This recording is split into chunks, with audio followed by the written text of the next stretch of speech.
Hello and good afternoon. My name is Nakia Barber, and for my lesson plan project, I chose to do mine over college and careers.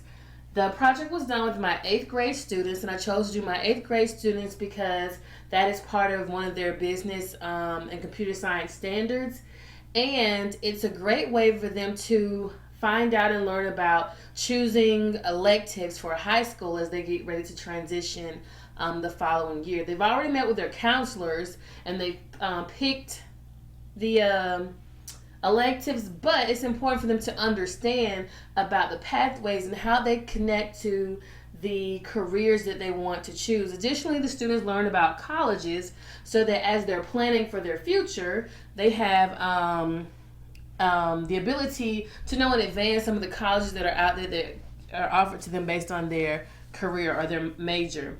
So in this project, I chose 3 online tools that I want to share with you. The first one is, in part of the beginning of the project, after the teacher's done the demonstration, the students will be grouped based on their majors. So if all the people that want to be lawyers, they will be grouped together. If it's too many, of course, I'll split the group. We'll have mechanics or architect or business managers or doctors, and they'll basically just group up. If one has only one, then they have the option of doing theirs by themselves, or they can get in a group that they can tie into.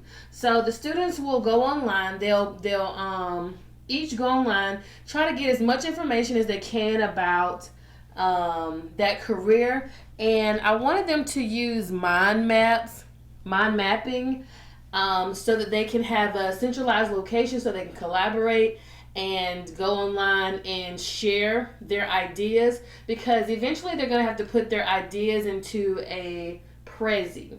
They can use, this was one of the sites that I found, Bubble, and it is user friendly. The one I was a little more familiar with was Poplet, and maybe you are too. I used this in a mind map activity in a different class, but again, each person can log in as long as they have access to that mind